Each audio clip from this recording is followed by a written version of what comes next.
S மகளே, big pass promo 3 வந்துருச்சு. இவங்களில் யாரோட பெர்ஃபார்மன்ஸை மக்கள் என்ஜாய் பண்ணியிருக்க மாட்டாங்க அப்படிங்கிற அடிப்படையில் 2 பேரும் சூஸ் பண்ண சொன்னாங்க. ஒன்று எஃப்ஜே எல்லோரும் சூஸ் பண்ணாங்க, ஃபைன்.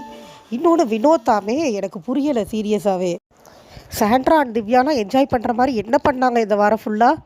ஆக்சுவலாக பார்த்தா சாண்ட்ரா அண்ட் திவ்யா தான் வந்திருந்துருக்கணும். எஃப்ஜே வந்தது தப்பில்லை. இவங்க 3 பேரில் யாராவது ஒரு 2 பேர் தானே வந்திருந்துருக்கணும்.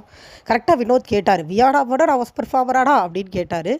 அது உண்மை தான். ஏன்னா வினோத் அவரால் முடிஞ்ச இடத்துல பாட்டு பாடுறது, பாட்டு எழுதுறது எல்லாமே பண்ணிகிட்டு இருந்தார். திருக்குறள் சொன்னார், நிறைய பண்ணார். எந்த பேசிஸில் இவங்க வந்து வினோத் வாஸ் பெர்ஃபார்மராக சூஸ் பண்ணுறாங்கன்னு எனக்கு சீரியஸாகவே தெரியல.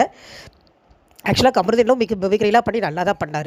எனக்கு தெரிஞ்சு பெருசாக எதுவும் பார்ட்டிசிபேட் பண்ணாது அப்படின்னு நான் சாண்ட்ரா தான் சொல்லுவேன். திவ்யா கூட லபோதிபோன்னு கத்திட்டு இருந்தாங்க. சாண்ட்ரா தான் ஒன்றுமே பண்ணாத மாதிரி இருந்தது.